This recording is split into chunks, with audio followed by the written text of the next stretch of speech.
Good morning students. मैं Krishna Kumar, lecturer in political science, education department, government of Haryana. प्यारे बच्चों, आज इस कक्षा में हम कक्षा 11वीं की पाठ्य पुस्तक राजनीति विज्ञान के दूसरे अध्याय के दूसरे भाग को पढ़ेंगे। जैसा कि आप जानते हैं कि हम लोग दूसरे अध्याय को पढ़ रहे हैं जिसका नाम है स्वतंत्रता के भाग 1 को हम पिछले वीडियो में पिछली कक्षा में पढ़ चुके हैं। आज इसके दूसरे भाग को पढ़ेंगे और इस भाग में हम क्या पढ़ने जा रहे हैं, इसके मुख्य बिंदु कौन से हैं। मुख्य बिंदु है, सबसे पहले हम पढ़ेंगे हानि सिद्धांत को। J.S. मिल के द्वारा प्रतिपादित ये सिद्धांत बहुत महत्वपूर्ण है, इसके बारे में पढ़ेंगे। इसके पश्चात हम पढ़ेंगे उदारवाद की अवधारणा। फिर हम पढ़ेंगे सकारात्मक और नकारात्मक स्वतंत्रता को, और अंत में हम अध्ययन करेंगे अभिव्यक्ति की स्वतंत्रता को। प्यारे बच्चों, आपको इससे पहले जो पूर्व ज्ञान है वो मैं आपको थोड़ा याद दिला देता हूँ। पिछली कक्षा में हमने स्वतंत्रता के अर्थ और परिभाषा को पढ़ा। इसके बाद हमने स्वतंत्रता का आदर्श, जिसमें नेल्सन मंडेला और आंग सान सू की के बारे में पढ़ा था, वो भी आपको अच्छे से समझ में आ गया था। इसके पश्चात हमने पढ़ा था प्रतिबंध कहाँ से लगाए जाते हैं, यानी कि इनका स्रोत क्या है। और फिर हमने अध्ययन किया कि प्रतिबंधों की आवश्यकता क्यों पड़ती है। और आइए अब जानते हैं कि जो मुख्य बिंदु आज हम पढ़ने जा रहे हैं उसका उद्देश्य क्या है। तो पहला उद्देश्य है कि सभी विद्यार्थी हानि सिद्धांत के माध्यम से सामाजिक असहमति तथा कानूनी दंड योग्य कार्यों को समझ पाएंगे। इसके पश्चात सभी विद्यार्थी उदारवाद की अवधारणा को भी समझने में सक्षम होंगे। तीसरा उद्देश्य कि स्वतंत्रता पर लगने वाले उचित प्रतिबंधों के बारे में सही जानकारी प्राप्त कर पाएंगे। और चौथा उद्देश्य रहेगा कि सभी विद्यार्थी अभिव्यक्ति की स्वतंत्रता को सही अर्थों में समझने योग्य होंगे। तो प्यारे विद्यार्थियों, इस प्रकार से ये उद्देश्य होंगे।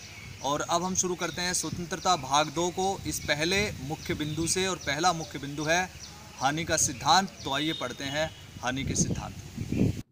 प्यारे बच्चों, आपको याद होगा कि जब हमने स्वतंत्रता भाग 1 को समाप्त किया था तो उस समय कुछ प्रश्न थे, जैसे कि स्वतंत्रता पर कौन सा प्रतिबंध आवश्यक और औचित्यपूर्ण है और कौन सा नहीं। कौन सी सत्ता औचित्यपूर्वक यह कह सकती है कि क्या किया जा सकता है और क्या नहीं। और क्या हमारे जीवन के कुछ क्षेत्र और कार्य ऐसे हैं जिन्हें सभी बाहरी प्रतिबंधों से मुक्त छोड़ दिया जाना चाहिए। इस सवाल का संतोषजनक जवाब देने के लिए हमें प्रतिबंध, सीमा आरोपित करने की सक्षमता और उनके परिणामों से जुड़े मुद्दों को देखना होगा। इसी से संबंधित एक और मुद्दे पर हमें ध्यान देना होगा, जिसे जॉन स्टुअर्ट मिल, J.S. मिल ने अपने निबंध ऑन लिबर्टी में बहुत ही प्रभावपूर्ण तरीके से उठाया है। राजनीतिक सिद्धांत के संदर्भ में इसे हानि सिद्धांत कहा जाता है। हानि सिद्धांत को अच्छे प्रकार से समझने के लिए आइए पहले पढ़ते हैं कि J.S. मिल ने क्या कहा है और इसे समझने का प्रयत्न करते हैं। J.S. मिल कहते हैं, सिद्धांत यह है कि किसी के कार्य करने की स्वतंत्रता में व्यक्तिगत या सामूहिक रूप से हस्तक्षेप करने का इकलौता लक्ष्य आत्मरक्षा है। सभ्य समाज के किसी सदस्य की इच्छा के खिलाफ शक्ति के औचित्यपूर्ण प्रयोग का एकमात्र उद्देश्य किसी अन्य को हानि से बचाना हो सकता है। J.S. मिल के इस कथन द्वारा हम समझ सकते हैं कि उन्होंने यहाँ पर किसी की भी स्वतंत्रता में हस्तक्षेप करने का कारण आत्मरक्षा माना है। उनके अनुसार अगर हम किसी की भी स्वतंत्रता में हस्तक्षेप करते हैं तो उसके लिए एक सशक्त कारण होना चाहिए। इसी प्रकार से कहता है कि सभ्य समाज के किसी भी सदस्य की इच्छा के खिलाफ अगर शक्ति का औचित्यपूर्ण प्रयोग अगर हम कहें तो उसका उद्देश्य सिर्फ यही होगा कि किसी दूसरे को हानि से बचाना। J.S. मिल ने स्वसंबद्ध और परसंबद्ध कार्यों में भी अंतर बताया है। स्वसंबद्ध कार्य वे हैं जिनके प्रभाव केवल इन कार्यों को करने वाले व्यक्ति पर पड़ते हैं, जबकि परसंबद्ध कार्य वे हैं जो कर्ता के अलावा बाकी लोगों पर भी प्रभाव डालते हैं। मिल के अनुसार स्वसंबद्ध कार्यों या निर्णयों के मामले में राज्य या किसी बाहरी सत्ता को कोई हस्तक्षेप या दखलंदाजी करने की ज़रूरत नहीं है। अगर आसान शब्दों में समझें तो स्वसंबद्ध वे कार्य जिनके बारे में आप कह सकते हैं कि ये तो मेरा काम है, मैं इसे वैसे ही करूँगा जैसा मेरा मन चाहेगा। अगर ये आपके ऊपर असर नहीं डालते हैं तो इससे आपको क्या मतलब है। तो इस तरह के जो कार्य होते हैं वो स्वसंबद्ध में आते हैं, जिनका प्रभाव दूसरों पर नहीं पड़ता है। जैसे कि आप कितने बजे ब्रश करते हैं, कितने बजे नहाते हैं, कितने बजे सोते हैं, कितने बजे खाते हैं, घर में किस तरह के कपड़े पहनते हैं, कितनी पढ़ाई करना चाहते हैं, कौन सी नौकरी करना चाहते हैं। यानी कि जिनका प्रभाव, ऐसे कार्य जिनका प्रभाव दूसरे पे नहीं पड़ता है, वो स्वसंबद्ध कार्य हैं। और जे.एस. मिल कहते हैं कि इन कार्यों पर या निर्णयों पर किसी प्रकार से बाहरी हस्तक्षेप या राज्य या किसी अन्य संस्था द्वारा नहीं होना चाहिए। इसके विपरीत ऐसे कार्यों में जो दूसरों पर असर डालते हैं या जिनसे बाहरी लोगों को कुछ हानि हो सकती है, बाहरी प्रतिबंध लगाए जा सकते हैं। परसंबद्ध कार्य वे कार्य हैं जिनके बारे में कहा जा सके कि अगर तुम्हारी गतिविधियों या कार्यों की वजह से मुझे कुछ नुकसान होता है तो किसी न किसी बाहरी सत्ता को चाहिए कि मुझे इन नुकसानों से बचाए। तो स्वतंत्रता से जुड़े मामलों में राज्य किसी व्यक्ति को ऐसे कार्य करने से रोक सकता है जो किसी अन्य को नुकसान पहुंचाता हो। और यदि किसी के परसंबद्ध कार्य की वजह से किसी दूसरे को नुकसान या हानि होती है तो उसके लिए जे.एस. मिल जो प्रतिबंधों का प्रावधान करते हैं। समझने वाली बात यह है बच्चों कि ये हानि या नुकसान जो है वो किस प्रकार का होगा, या वो गंभीर होगा या फिर वो ऐसा होगा कि जिसमें सज़ा की आवश्यकता ना पड़े। तो ये दो प्रकार की चीज़ें यहाँ पे जे.एस. मिल ने बताई हैं। पहला बताया उन्होंने सामाजिक असहमति और दूसरा बताया है कानून द्वारा दंड। यदि किसी के द्वारा किया जाने वाला कार्य किसी दूसरों के लिए बहुत ही गंभीर हानि नहीं पहुंचाता हो तो उसे सामाजिक असहमति उसके साथ हम दर्शा सकते हैं। लेकिन यदि किसी के द्वारा किया गया कार्य किसी के लिए गंभीर हानि बनता है या नुकसान पहुंचाता है तो फिर उसके लिए कानून द्वारा दंड का प्रावधान होता है। उदाहरण के लिए किसी बहुमंजिले भवन में ऊंची आवाज़ में संगीत या म्यूज़िक बजाने पर इमारत में रहने वाले अन्य लोगों द्वारा सामाजिक असहमति जताना काफ़ी होना चाहिए। इसमें एफआईआर नहीं करवाई जा सकती है, ना करवानी चाहिए, ना ही पुलिस को शामिल किया जाना चाहिए, ना ही आपको न्यायालय में जाना चाहिए। जो व्यक्ति औरों को होने वाले नुकसान की परवाह ना करते हुए ऊंची आवाज़ में म्यूज़िक बजाता है, चाहे तो बाकी लोग उसको नमस्कार कहना बंद कर दें। ऊंची आवाज़ में संगीत सुनना बाकी लोगों को बातचीत करने, सोने, अपना संगीत सुनने से रोकता है। ये उनके लिए नुकसान ज़रूर है, लेकिन ये इतना बड़ा नुकसान या हानि नहीं है जिसके लिए उसे कानून द्वारा दंड दिलवाया जा सके। तो इसके लिए तो काफ़ी सामाजिक असहमति जो है वो काफ़ी होगी। यह कानूनी दंड के लिए उपयुक्त मामला नहीं है। निष्कर्ष के तौर पर जे.एस. मिल कहते हैं कि समाज को स्वतंत्रता की रक्षा के लिए थोड़ी असुविधा सहनी चाहिए। इसका मतलब अगर कोई संगीत सुनना चाहता है तो ये स्वतंत्रता है, लेकिन यदि संगीत सुनने से किसी को परेशानी होती है या हानि होती है तो संगीत चलाने वाले व्यक्ति को कठिन दंड या कठोर दंड जो है वो नहीं मिलना चाहिए, क्योंकि ये उसकी स्वतंत्रता है और ये इतनी स्वतंत्रता है कि उसकी जिसकी रक्षा के लिए हम थोड़ी सी असुविधा सह सकते हैं। तो सामाजिक असहमति इसके लिए काफ़ी होती है। दूसरे शब्दों में हम कह सकते हैं कि लोगों को विविध जीवन शैलियों, विभिन्न दृष्टिकोण और अलग अलग हितों को सहन करने के लिए तब तक तैयार रहना चाहिए जब तक कि वे दूसरों को नुकसान ना पहुंचाने लगें। लेकिन ऐसी सहनशीलता का विस्तार उन विचारों या कार्यों तक करने की ज़रूरत नहीं है जो लोगों को खतरे में डालें या उनके प्रति नफ़रत का जहर फैलाए।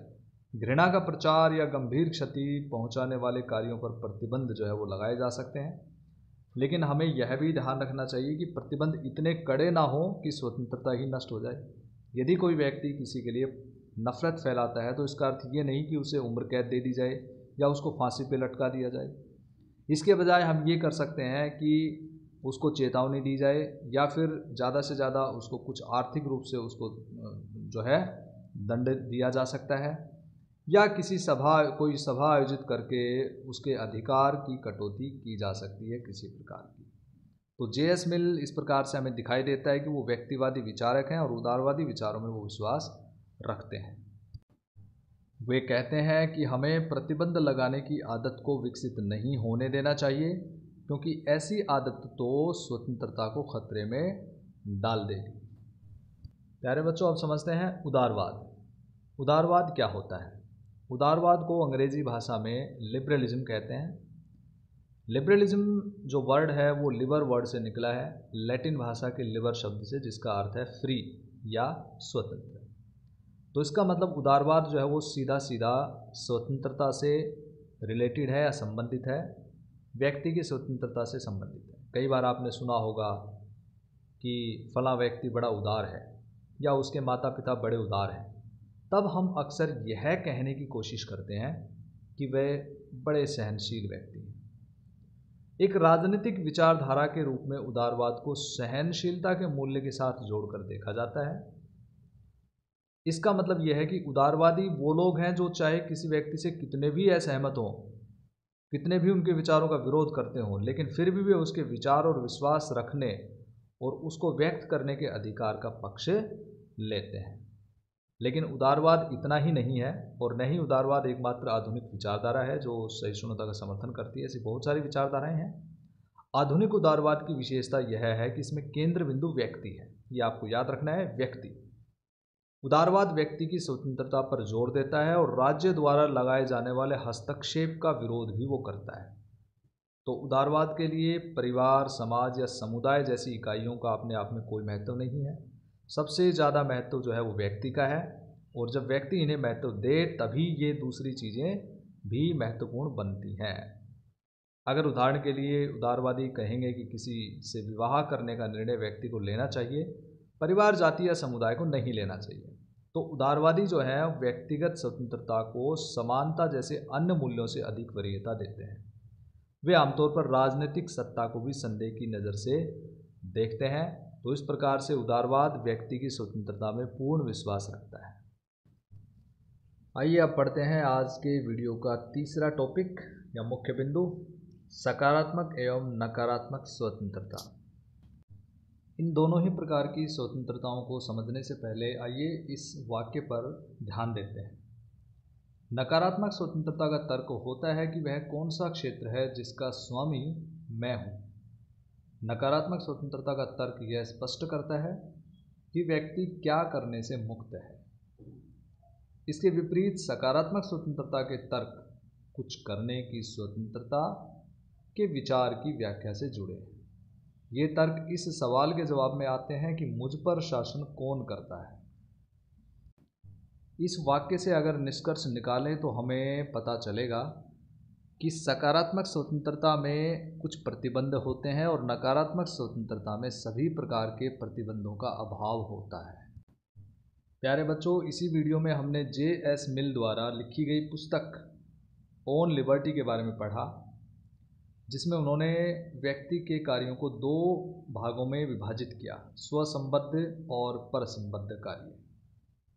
जे.एस. मिल कहते हैं कि व्यक्ति को स्वतंत्र छोड़ देना चाहिए और राज्य को व्यक्ति के कार्यों में हस्तक्षेप नहीं करना चाहिए।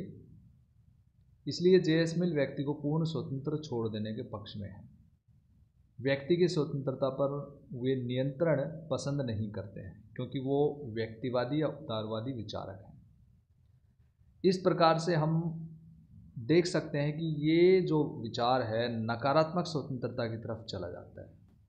नकारात्मक स्वतंत्रता में व्यक्ति को अपनी इच्छा अनुसार कार्य करने की पूरी छूट दी जाती है, या दूसरे शब्दों में कहें तो व्यक्ति जैसा चाहे वैसा कर सकता है, उस पर कोई नियंत्रण या बंधन नहीं होगा। उसके कामों का दूसरों पर चाहे जो भी प्रभाव पड़े, परंतु उसे कार्य करने की पूरी छूट मिलती है। इस प्रकार इसका अर्थ है सभी प्रतिबंधों का अभाव। तो प्यारे बच्चों, आपको याद रखना है नकारात्मक स्वतंत्रता में सभी प्रकार के प्रतिबंधों का अभाव होता है, यानी कि व्यक्ति पर कोई भी प्रतिबंध नहीं लगाया जाएगा। परंतु सभ्य समाज में रहकर इस प्रकार की अनियंत्रित स्वतंत्रता मिलनी असंभव है, क्योंकि अगर हम सभी प्रकार के प्रतिबंधों को हटा देंगे या व्यक्ति पर नहीं लगाएंगे किसी भी प्रकार के प्रतिबंध, तो क्या होगा कि व्यक्ति जो है वो अनुचित कार्य भी करेगा और उस पर किसी प्रकार का कोई नियंत्रण नहीं होगा। तो इन अर्थों में नकारात्मक स्वतंत्रता की यदि हम बात करें तो चोरी करना भी उचित माना जाएगा, उस पर भी कोई प्रतिबंध नहीं होगा, और इसी प्रकार के दूसरे अनुचित और असामाजिक कार्य करने की भी छूट सभी को मिल जाएगी। यह स्वतंत्रता का निषेधात्मक या नकारात्मक अर्थ है। समाज व्यक्ति को स्वेच्छा अधिकार नहीं दे सकता, क्योंकि वह तो स्वतंत्रता ना होकर उच्छृंखलता हो जाती है, जिससे जिसकी लाठी उसकी भैंस वाली कहावत समाज में चरितार्थ हो जाती है और समाज में पूरी तरह से अव्यवस्था फैल जाएगी। तो ये थी नकारात्मक स्वतंत्रता। अब हम पढ़ते हैं सकारात्मक स्वतंत्रता के बारे में। सकारात्मक स्वतंत्रता का अर्थ है कि व्यक्ति को वे कार्य करने की छूट जो उसके व्यक्तित्व के विकास के लिए ज़रूरी हैं, लेकिन दूसरे व्यक्तियों के लिए हानिकारक भी ना हो। यही स्वतंत्रता का वास्तविक अर्थ है कि प्रत्येक व्यक्ति को ऐसा काम करने की छूट जिससे दूसरों को हानि ना पहुँचे। समाज में रहते हुए मनुष्य सीमित और नियंत्रित स्वतंत्रता को प्राप्त कर सकता है। सभी पर न्यायोचित और समान प्रतिबंध होना चाहिए, जिससे स्वतंत्रता का अर्थ प्रतिबंधों का अभाव नहीं होता, बल्कि ऐसे प्रतिबंधों का अभाव होता है जो अन्यायपूर्ण और असमान तथा अनुचित हों। तो प्यारे बच्चों, सकारात्मक स्वतंत्रता का अर्थ होता है उचित प्रतिबंधों का होना और अन्यायपूर्ण तथा अनुचित प्रतिबंधों का ना होना। उदाहरण के लिए, किसी व्यक्ति को आजीविका कमाने के लिए अगर दूसरे शहर में जाके नौकरी करनी पड़ती है, तो हम उस पर ये प्रतिबंध ना लगाएं कि वो अपने शहर से बाहर काम नहीं कर सकता, क्योंकि ये फिर अनुचित प्रतिबंध हो जाएगा। उचित प्रतिबंध ये है कि वो अपना काम कर सकता है, लेकिन उसका काम किसी दूसरे के लिए हानिकारक नहीं होना चाहिए। तो ये सकारात्मक स्वतंत्रता है और यही वास्तविक स्वतंत्रता होती है।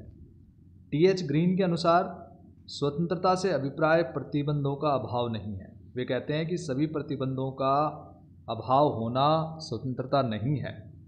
स्वतंत्रता का सही अर्थ उन्होंने बताया कि उन कार्यों को करने या उन सुखों को भोग सकने की क्षमता जो वास्तव में भोगने योग्य हों। इसी तरह से लास्की ने भी कहा है कि स्वतंत्रता एक सकारात्मक चीज़ है, इसका मतलब केवल बंधनों का अभाव नहीं है। सकारात्मक स्वतंत्रता के समर्थक Laski, John Locke, T H. Green, मैकनी, मैकाइवर और गैटेल आदि विचारक हैं। तो प्यारे बच्चों, इस प्रकार से नकारात्मक और सकारात्मक स्वतंत्रता को हम सिर्फ प्रतिबंधों के आधार पर ही इनमें अंतर कर सकते हैं या पहचान सकते हैं। सभी प्रतिबंधों का अभाव ये नकारात्मक स्वतंत्रता है और अनुचित प्रतिबंधों का अभाव ये सकारात्मक स्वतंत्रता है। इसका अर्थ है कि सकारात्मक स्वतंत्रता में उचित प्रतिबंधों को लगाया जाता है और अनुचित और अन्यायपूर्ण प्रतिबंधों को हटाया जाता है। और अब शुरू करते हैं आज के इस कक्षा का आखिरी बिंदु, अभिव्यक्ति की स्वतंत्रता। अभिव्यक्ति की स्वतंत्रता का अर्थ है अपने विचार व्यक्त करने की स्वतंत्रता, कुछ भी बोलने की स्वतंत्रता, कुछ भी लिखने की स्वतंत्रता, ये सब अभिव्यक्ति की स्वतंत्रता में आता है। अभिव्यक्ति की स्वतंत्रता का मुद्दा अहस्तक्षेप के लघुत्तम क्षेत्र से जुड़ा हुआ माना जाता है। जे.एस. मिल ने ये तर्क रखे हैं कि अभिव्यक्ति की स्वतंत्रता प्रतिबंधित नहीं होनी चाहिए। प्यारे बच्चों, आपने कई बार किसी पुस्तक, नाटक, फिल्म या किसी शोध पत्रिका के लेख पर बैन लगाने की मांग उठती हुई देखी होगी या सुना होगा। प्रतिबंध लगाने की मांग जो है कई बार उठती है। किसी पुस्तक पर प्रतिबंध लगाने की मांग को इस चर्चा के आलोक में देखा जाए। अभी तक हमने स्वतंत्रता को विकल्प निर्धारण के रूप में देखा, जहाँ पर सकारात्मक और नकारात्मक स्वतंत्रता के बीच हमने अंतर किया, स्पष्ट किया। जहाँ पे सकारात्मक स्वतंत्रता में उचित प्रतिबंध लगाए जाते हैं, वहीं पे नकारात्मक स्वतंत्रता में सभी प्रकार के प्रतिबंधों का अभाव माना जाता है। इसी प्रकार से अभिव्यक्ति की स्वतंत्रता एक बुनियादी मूल्य है और जो लोग इसको सीमित करना चाहते हैं उनसे बचने के लिए समाज को क्या करना होगा, कुछ असुविधाओं को सहन करने के लिए तैयार रहना चाहिए। वोल्टेयर ने कहा है, तुम जो कहते हो मैं उसका समर्थन नहीं करता, लेकिन मैं मरते दम तक तुम्हारे कहने के अधिकार का बचाव करूंगा। यही अभिव्यक्ति की स्वतंत्रता से जुड़ी हुई एक गहरी बात है जिस पर हमें विचार करना होगा। जैसे कि वोल्टेयर ने कहा कि मैं आपकी बात का समर्थन नहीं करता, यानी कि आपकी बात से मैं बिल्कुल सहमत नहीं हूँ, लेकिन आप अपनी बात बोल सकते हैं क्योंकि ये आपकी अभिव्यक्ति का अधिकार है, अभिव्यक्ति की स्वतंत्रता है। उदाहरण के लिए कुछ वर्ष पहले एक फिल्म निर्माता दीपा मेहता काशी में विधवाओं पर एक फिल्म बनाना चाहती थी। यह फिल्म विधवाओं की व्यथा को खोजना चाहती थी, लेकिन राजनीति के एक हिस्से द्वारा इसका ज़बरदस्त विरोध हुआ। विरोधियों को लगता था कि इसमें भारत को बहुत बुरे तरीके से प्रस्तुत किया जाएगा। उन्हें यह भी लगता था कि यह फिल्म विदेशी दर्शकों की ज़रूरतों को पूरा करने के लिए बनाई जा रही है और उनके ही बस मनोरंजन के लिए बनाई जा रही है और हमारे प्राचीन नगर की बदनामी इससे होगी। उन्होंने इस फिल्म को नहीं बनने दिया और परिणाम स्वरूप फिल्म काशी में नहीं बनाई जा सकी। बाद में यह कहीं और बनाई गई। इसी तरह से एक और एग्जाम्पल आप ले सकते हैं, ओबरे मेनन की रामायण रिटोल्ड और सलमान रुश्दी की लिखी हुई द सैटानिक वर्सेस समाज के कुछ हिस्सों में विरोध के बाद प्रतिबंधित कर दी गई थी, यानी कि इनके ऊपर बैन लगा दिया गया था। और the last temptation of Christ नामक फिल्म और मी नाथुराम बोलते नाम का नाटक भी अन्य समूहों द्वारा विरोध के बाद प्रतिबंधित कर दिए गए या इन पे बैन लगा दिया गया। इस प्रकार से प्रतिबंध लगाना एक अल्पकालीन समाधान है, क्योंकि यह तात्कालिक मांग को पूरा कर देते हैं, लेकिन समाज में स्वतंत्रता की दूरगामी संभावनाओं की दृष्टि से बहुत खतरनाक है। क्योंकि जब हम एक बार प्रतिबंध लगाने लगते हैं तो प्रतिबंध लगाने की आदत विकसित हो जाती है। इससे अभिव्यक्ति की स्वतंत्रता बुरी तरह से प्रभावित होती है। ब्रिटेन के महान विचारक जॉन स्टुअर्ट मिल ने अभिव्यक्ति या विचार और वाद विवाद की स्वतंत्रता का पक्ष प्रस्तुत किया है। उन्होंने इसका समर्थन किया है। अपनी पुस्तक ऑन लिबर्टी में उन्होंने 4 कारण बताए कि अभिव्यक्ति की स्वतंत्रता उन्हें भी होनी चाहिए जिनके विचार आज की स्थितियों में गलत माने जाते हैं या बहुत ही भ्रामक लगते हैं। पहला कारण उन्होंने ये बताया कि कोई भी विचार पूरी तरह से गलत नहीं होता। जो हमें गलत लगता है उसमें सच्चाई का तत्व होता है। अगर हम गलत विचार को प्रतिबंधित कर देंगे तो इसमें छुपे सच्चाई के अंश को भी खो देंगे। दूसरा उन्होंने कारण बताया कि सत्य स्वयं में उत्पन्न नहीं होता। सत्य कैसे आता है? विरोधी विचारों के टकराव से आता है। जो विचार आज गलत प्रतीत होते हैं वह सही तरह के विचारों के उदय में काफ़ी बहुमूल्य योगदान दे सकते हैं। तीसरा कारण उन्होंने बताया, विचारों का ये संघर्ष केवल अतीत में ही मूल्यवान नहीं था, बल्कि हर समय में इसका सतत महत्व है। और अंतिम कारण उन्होंने बताया कि हम इस बात को लेकर भी निश्चित नहीं हो सकते कि जिसे हम सत्य समझते हैं वही सत्य है। कई बार जिन विचारों को किसी समय पूरे समाज ने गलत समझा और दबाया था, बाद में सत्य पाए गए। कुछ समाज ऐसे विचारों का दमन करते हैं जो आज उनके लिए स्वीकार्य नहीं है, लेकिन ये विचार आने वाले समय में बहुत मूल्यवान ज्ञान में बदल सकते हैं। तो इस प्रकार से अभिव्यक्ति की स्वतंत्रता बड़ी महत्वपूर्ण है, जैसे कि जे.एस. मिल ने भी यहाँ बताया, और इसलिए हमें इसको बढ़ावा देना चाहिए। अभिव्यक्ति की स्वतंत्रता की सुरक्षा के लिए लगातार प्रयास होने चाहिए। तो प्यारे बच्चों, इसी के साथ ये अध्याय हमारा समाप्त होता है। आज हमने हानि सिद्धांत को पढ़ा, उदारवाद के बारे में पढ़ा, सकारात्मक तथा नकारात्मक स्वतंत्रता के बीच अंतर स्पष्ट किया और अभिव्यक्ति की स्वतंत्रता को समझा। और अब बारी है गृह कार्य की। प्यारे बच्चों, इन प्रश्नों के उत्तर आपको अपनी नोटबुक में लिखने हैं। पहला प्रश्न है, हानि सिद्धांत का वर्तमान समय में क्या महत्व है? दूसरा प्रश्न है, स्वतंत्रता की नकारात्मक और सकारात्मक अवधारणा में क्या अंतर है? तीसरा प्रश्न है, अभिव्यक्ति की स्वतंत्रता का क्या अर्थ है? आपकी राय में इस स्वतंत्रता पर समुचित प्रतिबंध क्या होंगे, उदाहरण सहित बताइए। और अंतिम प्रश्न है, उदारवाद से आप क्या समझते हैं। Thank you, have a nice day.